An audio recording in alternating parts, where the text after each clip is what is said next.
Señores, yo estoy feliz porque este es nuestro primer episodio, nuestro primer día, nuestra primera grabación de este gran podcast que lo hicimos con el corazón, Brain Matter Podcast, el poder de la narrativa estratégica, acompañada de mis hermanas de vida, Alejandra Lora y Karina García. Hola chicas, ¿cómo están?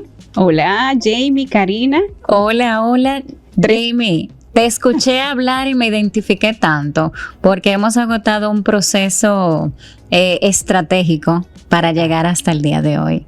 Y tan estratégico que hasta vinimos con nuestros gorros, alusivo al tema que nosotros vamos a tratar. Sí, así es. Definitivamente me encanta la idea de que podamos las tres, porque me di cuenta desde la primera vez que interactuamos en esa conferencia que podemos tener 3 puntos de vista diferentes, siendo las tres comunicadoras, ¿no? La parte creativa, la parte racional, la parte, sabemos hacer la conjugación y aquí lo vamos a hacer bien, igual. Y para eso estamos, señores, para aportar en todas las esferas del saber que hemos tenido la oportunidad, ¿verdad?, de vivir. Y bueno, hoy vamos a hablar un poco de el Tour Cowboy Carters de Beyoncé, señores. Un caso de estudio profundo donde nosotros tenemos demasiados temas para poder abordar, que creo que el tiempo no nos va a dar. Pero vamos a empezar un poco con esta conversación para todos, para la audiencia, ¿verdad?, que nos sigue a partir de ahora. Y vamos a hablar un poco acerca precisamente de cuál fue ese objetivo estratégico, ese capital visual, todo lo que conlleva, señores, detrás, la parte estratégica, un tour como este. Yo creo que definitivamente la industria del entretenimiento, específicamente la industria de la música y de concierto, es una de las más importantes. No está todavía en el top 5 en los Estados Unidos, pero sí es una de las más importantes que mueve un monto presupuestario enorme, una inversión enorme, pero también varias industrias alrededor que también forman parte en conjunto con el mundo del entretenimiento y de los conciertos específicamente y de la música, Jamie. Yo creo que eso es lo que hace más interesante este mundo, como se está moviendo en los Estados Unidos y en otras partes del mundo también. Claro, y definitivamente que fue un tour muy bien pensado desde el inicio. Esta artista pues trató de replantear lo que es la cultura de Estados Unidos. Sabemos que la música country históricamente ha sido un género de blancos, y ella como que pues trató de replantear, de rescatar esos aportes de la cultura negra que ha hecho en los Estados Unidos y que todo el tiempo ha sido marginalizado. Es así. De hecho, yo creo que ella fue la punta de lanza para reivindicar el country desde la raíz afroamericana, precisamente por ser una mujer, además de artista, con un concepto bastante amplio de lo que es el mundo del entretenimiento y el mundo de la música, pero su raíz la dejó ver bastante clara desde lo que es su país, Texas, y ella como afroamericana. También redefinió el concepto de espectáculo premium, señora. Yo creo que ella misma se superó, ¿verdad? En relación a eso, y construyó una narrativa visual demasiado expandida, futurista, entre muchísimas otras cosas. Así es, ustedes lo vieron en el escenario, qué espectáculo. Los escenarios, Karina, exacto. Increíble. En cada, digamos, ¿cuántos conciertos fueron? 23 conciertos, me parece. Fueron 3 países, 12 ciudades y 32 shows. Pero cada uno con un montaje espectacular. Así es. Algunos lo catalogaban un poco de extravagante. Me parece que para el género musical no es extravagante, es lo que se estila. No, y más como un artista, ¿verdad? Del calibre. Sí, claro que sí. Del calibre, claro que está. Y también que decías un poquito el elemento de cómo ella ha logrado captar esa cultura afroamericana y ponerle el valor a esa cultura afroamericana. Recordemos que este tour viene de su álbum, ¿verdad? También de Carters, que comienza es una trilogía, esta es la segunda. Comenzó en el 2022, me parece que fue. Sí. Igual, y continuó con este nuevo álbum que se lanzó en el 2024, donde ellos le ponen un toque muy especial, muy nacionalista, y que igual se da cuando ella lo lanza el año pasado en un contexto de campaña. Así y entonces lo vemos, recordemos que Beyoncé también formó parte, apoyó en Texas a Kamala Harris en su campaña, y este toque nacionalista de llevar la bandera blanca, la bandera de los Estados Unidos, perdón, y reformándola un poquito con estos elementos texanos, más la cultura afroamericana. Ella hizo una combinación que le quedó perfecta y no hubo fallo. Así es, y hay una estrategia muy puntual en cada caso. Por ejemplo, cuando hubo ese lanzamiento, ya podíamos ver algunos píxeles desde el punto de vista de lo que iba a ser su gran show, su gran capital visual, y también vimos desde el punto de vista estratégico cuáles fueron los escenarios que ella empezó a dar esa expectativa a través de esos conciertos que realizó en escenarios tan potentes como son los deportivos.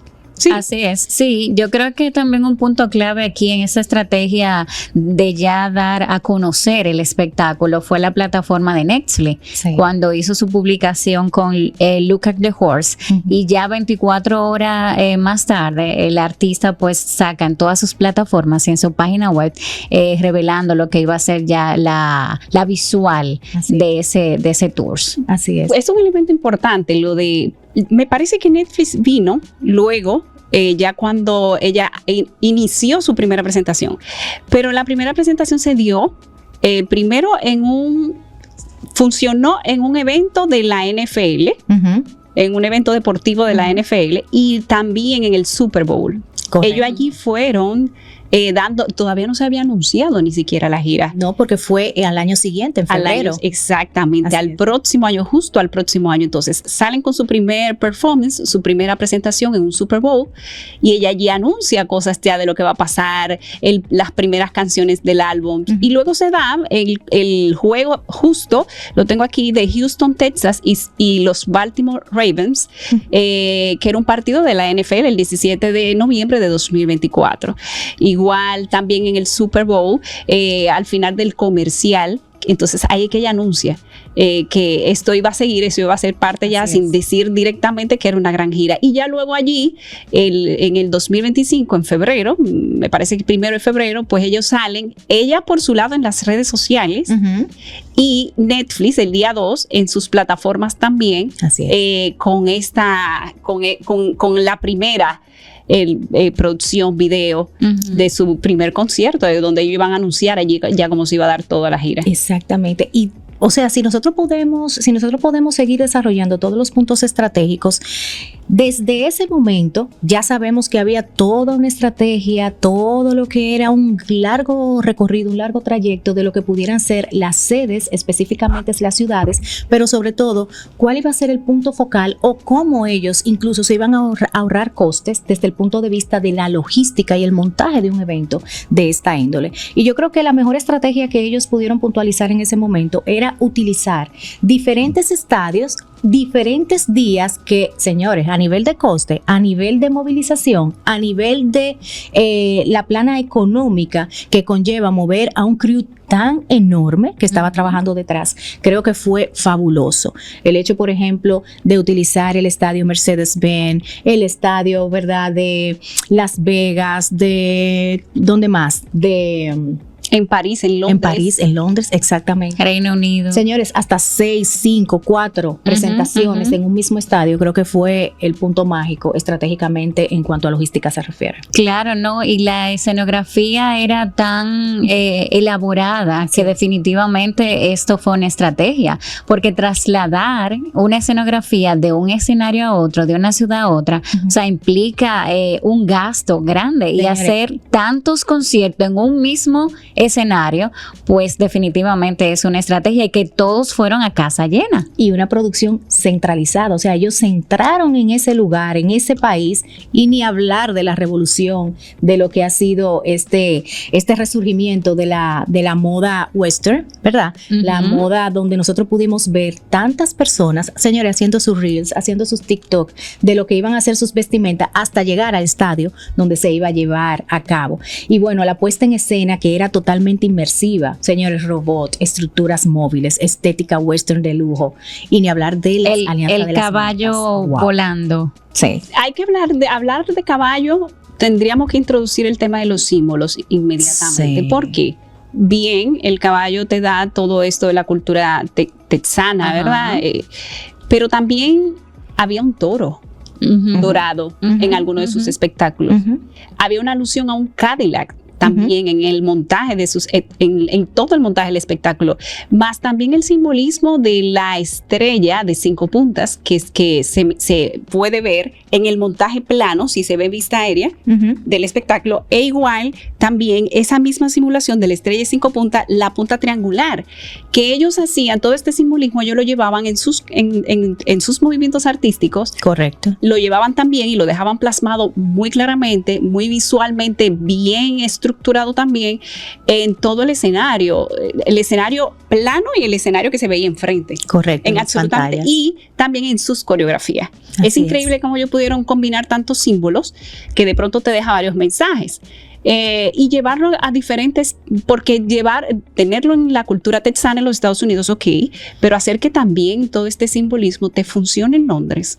Así es. Y hacer que también todo este simbolismo te funcione en París, que sobre todo, hablando de cultura, la cultura norteamericana en otras naciones. Correcto. Así es. Y que esto también se extiende a que fue tan exitoso que tuvieron que abrir nuevas presentaciones en estos países. Así es. Señores, y ni hablar del arrastre del turismo y de las ventas que conllevó pues esos conciertos. Por ejemplo, en Houston tengo aquí que se recaudaron 50 millones solo en 2 noches, y en Las Vegas aumentó visiblemente la ocupación hotelera. Pero Karina, déjame decirte entonces, desde el punto de vista de ese impacto económico y aportando a eso que tú dices, o sea, de esas 32 fechas, esas 32 presentaciones, hubo una recaudación de 407.6 millones, y de ingresos históricos estamos hablando de más de $2 billones. O sea, ¿a dónde cabe todo este dinero, señores? ¿Tú supiste cuántas taquillas, nada más en taquillas, se vendieron? ¿Cuánto? Fue 1.000.000, casi 600.000 boletas vendidas. Sí. Y se dice que hubo una presencia de cada una de las personas que iban a ver sus shows de 1.8 millones de personas. O sea que definitivamente pudieron ser hasta un poquito más. Es posible. Sí.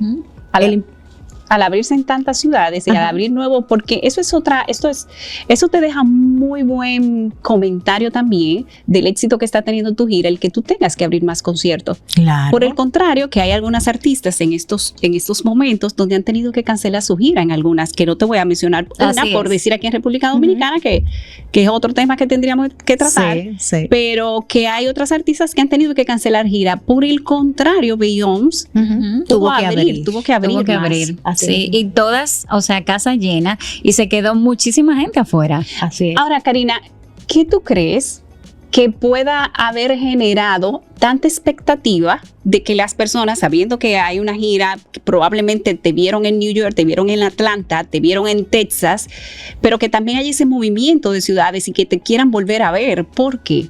Yo considero que Beyoncé siempre ha sido una artista auténtica, y yo creo que la clave de la autenticidad nunca falla. Entonces, a pesar de que ella mostró una música, ¿verdad? Un género que es bastante conocido, hacerlo de manera diferente, de una manera futurista, yo creo que ahí estuvo el gancho. Y no eso, señores, sobrepasarle a grandes artistas con un know-how demasiado fuerte en música country y ser ella ganadora de diferentes premios, porque sabemos que recogió todos los premios de tantas personas que quizás tenían una competencia muy sesgada, muy junta con ella, si le dijéramos de alguna forma. ¿No será también que Beyoncé, claro, cuando tú tienes un buen performance, cuando tus actos se dan con esa calidad, con ese montaje que ha llevado y que ella desde el principio, desde el primer evento demostró, porque ese es el punto de partida. Si un primer evento se dio a esa magnitud y dejó buenas críticas, buenos comentarios, los próximos eventos ya la gente ya se vende más fácil y más fácil. Y es una gira que se empezó a vender desde la primera presentación desde el Super Bowl.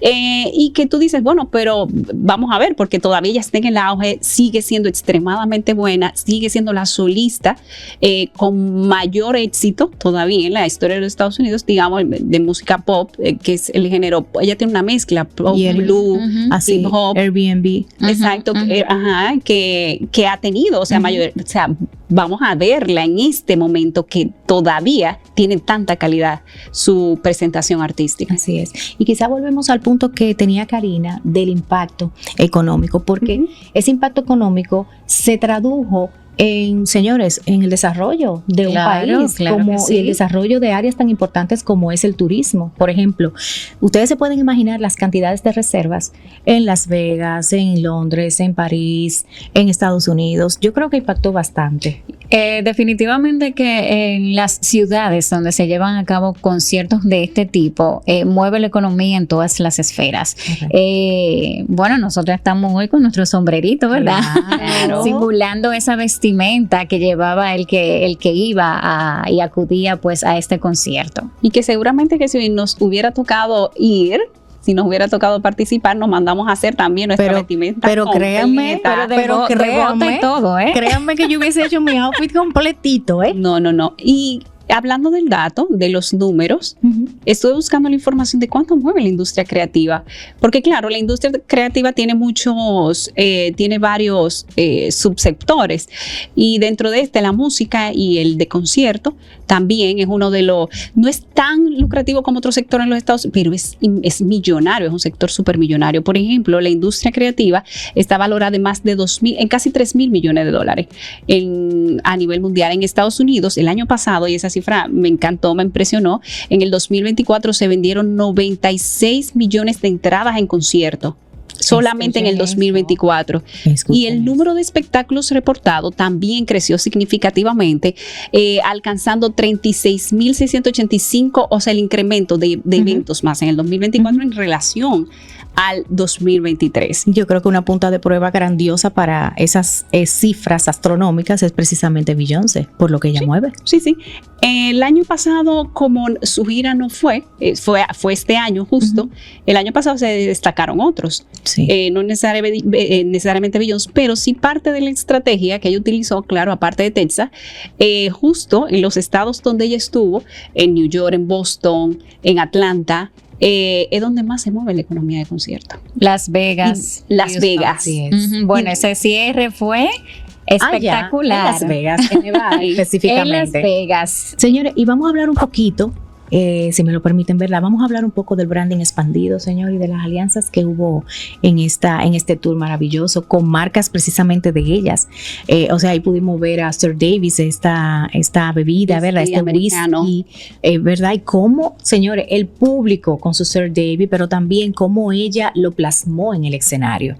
Y cuál fue precisamente esa narrativa visual que ella utilizaba al momento de servirse el trago, cómo bajaba del escenario ya como de una forma más relajada. Me parece que uno de las presentaciones ella la introdujo así. O sea, ese espectáculo que se dio donde venía una máquina, ella estaba sentada con su vaso y la máquina le servía, fue un evento muy innovador. Pero le servía el whisky. De hecho, eso tiene un punto estratégico detrás. No sé si recuerdas cuando hicieron el lanzamiento de esta alianza de la marca dentro del Tours, señora, un baile tenía Sir Davis. Ella misma, que ella era una gigante, ¿no? Y ella estaba sirviéndose en un tanque de agua de estos que se usaban en el viejo oeste. O sea, todo demasiado pensado, es una estrategia global. Yo creo también que una de las estrategias era contar con colaboraciones, porque en cada show el público se quedaba como a la expectativa de quién la va a acompañar hoy. La acompañó Miley Cyrus, Jay-Z, pero definitivamente el cierre con Destiny Child, que eran sus compañeras, o sea, no podía faltar. Y de verdad que ustedes ven los videos de cómo estaba el público en ese cierre y eso no tiene descripción. Sí, definitivamente. De hecho, ella tiene en la producción muchas colaboraciones. Es imposible que una industria ya de la música se maneje y sea exitosa sin colaboraciones. Y eso es parte, claro, ya ellos lo saben usar muy bien. Saben poner en contexto y darle el valor a sus propios productos, sus marcas que desarrollan alrededor de su carrera también. Hay que reconocer que Jay-Z y Beyoncé por sí mismos son una marca también. Claro. En conjunto, son una marca cada uno de manera independiente, pero en conjunto son una marca. Ellos han hecho dúo. De hecho, uno de sus álbumes fue un dúo de ellos dos, Jay-Z y Beyoncé, que también en eso se ha sido muy, muy coherente. Y la marca de Sir Davis me parece que por ahí viene de esa combinación. Igual la marca de ella, Perfume. Secret es una también de la que ella puso en valor. De hecho, cuando entramos a la plataforma del Tours, de Cowboy, de Cow Boy Carter's Tour, ¿no? Sí. La vemos ahí las 3 marcas presentes. O sea, tan presentes las marcas como están tan presentes los conciertos. Correcto. Y en el escenario, en diferentes iniciativas a nivel de campaña de expectativa. Lo vimos, señores, en la ropa, en diferentes botones, por así decirlo, en hebillas. Y las ¿En qué casas más? de modas. 25 casas de moda. 25 de alta Karina. costura en Hablamos todos los de shows. Imagínense eso, Karina. que cada vez que había un show era como un desfile de moda. Total. Entre ella y sus bailarines. Total. Porque, o sea, Total. era parte todo del show. Y a mí me encantaría saber si en esos eventos, evidentemente, ¿quién gana más? ¿La casa de moda o en ellos en términos económicos? Porque Yo creo que es ganar, ¿verdad? definitivamente, claro. Porque cuando se trabaja con marcas tan importantes y de renombre, es un ganar-ganar, definitivamente. Claro. Citemos algunas: Blueberry, Cavalli, ¿cuál más? sí, que lo veamos Mugler. en sus botas, por ejemplo. Señores, En en las capas la capa, que sí. utilizaba, pues eran alta costura, como diríamos, alta gama total. Y estaban, tenían presencia en el evento aquellos representantes de esas altas casas de costura disfrutando del evento también. Disfrutando del show. Ujú. Hablando de capas, ¿qué les parece a ustedes el uso de las banderas dentro del Sí. vestuario? Porque fue muy usual en los shows. Hubo un despliegue demasiado fuerte. Sí. Desde las estrellas de la bandera, obviamente sus colores, señor, pero cómo moldeaba esto en cada una de las personas que interactuaron en esa plataforma, en ese tours. Y ni hablar acerca de lo que fue esa transmisión, ¿verdad? Esa transferencia de lo que era su identidad en todos sus vestuarios, pero también cómo se transmitió esto a sus hijos que estuvieron ahí, a sus hijas, mejor dicho. Ujú. El legado, también tenemos que hablar precisamente de esa estrategia de legado entre Blue Ivy y Rumi, que eran las 2 hijas de Beyoncé que estuvieron en este tour. Dentro de las críticas que he leído, por ejemplo, buenas críticas de hecho, no malas, muy buenas, recuerdan cómo salió todo, ¿verdad? Por ejemplo, las primeras imágenes del disco de Cowboy Carters. Las primeras imágenes es Beyoncé en un caballo con la bandera de los Estados Unidos. Así es. Ujú. Cuando salió en el Super Bowl. Cuando Así salió en el fue Super- como salió. Exactamente. Esa es la primera, el primer símbolo. Así es. Y eso en un contexto donde se apelaba tanto al nacionalismo, recordemos, fue 2024 en plena campaña electoral, señores, que no podemos, es un detalle que no se puede obviar. En plena campaña electoral también, y además de esa imagen de la bandera, que es simbólica, está la de la Estatua de la Libertad. Así es. Con la Ajá. Estatua de la Libertad hubo un detalle muy interesante, que es que ahí que ella le da el punto, el guiño, como dice. La fresa en el bizcocho. Claro, al tema de la afrodescendencia. Ajá, correcto. Porque la Estatua de la Libertad ella la pone con unas trenzas, Así es. con unas trenzas. Con unas trenzas y con una banda que decía Reclaiming America. Señor, y los lentes. Y los lentes, por favor. Entonces, retomando, conceptos simbólicos, nacionalismo muy presente, Ujú. muy presente.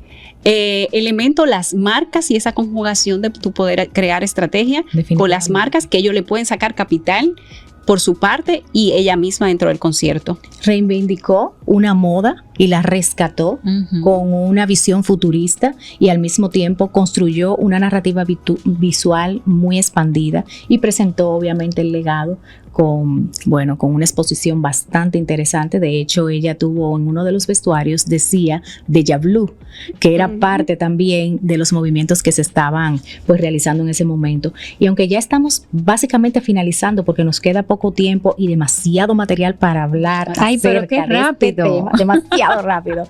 Señores, no podemos dejar precisamente de mencionar que ella dejó como esa pequeña luz de que esto va a continuar. Ay, ¿cómo ¿De qué? será? Me genera expectativas desde ya, increíble. Es que es demasiado la parte estratégica. De verdad que yo conversaba con Alejandra en un momento. Señores, ¿qué equipo tan estratégico tiene detrás? Es esta inmenso, persona? eso es, ahí denota que hay un equipo gigantesco. Ujú, Así ujú. es. Poder plasmar y que cada concierto sea único, porque a pesar de que habían elementos que eran idénticos, cada concierto fue único. Claro que sí, claro que sí. Y No, bueno. y el público lo hace diferente. Así es. Y bueno, Beyoncé no solo llenó estadios, ella construyó precisamente un manifiesto visual demasiado extenso y emocional, pero también redefinió el poder del entretenimiento en vivo y de manera premium. Señores, demasiado tema. Y plataforma streaming como base de su lanzamiento y plataformas deportivas como base de su lanzamiento. Así también es. de apalancar la gira. Correctamente. O sea que, señores, hasta aquí, pero yo no lo puedo creer que ya pasaron estos primeros minutos de este primer episodio. Señores, nosotros un poquito alusivas al tema que estuvimos conversando. De verdad que gracias a todos ustedes por escucharnos, tomarse esos 25 minutos de su tiempo para escuchar este primer episodio. Gracias a mis queridas compañeras y hermanas de vida por acompañarnos esta mañana. Y bueno, chicas, nos toca irnos simplemente. nos toca irnos hasta una próxima. Así es, ya seguiremos con nuestro segundo episodio. Definitivamente, quédense ahí pendientes porque viene un tema súper buenísimo y que está en tendencia ahora mismo. Bueno, hasta la próxima, chicas. Chao. Bye.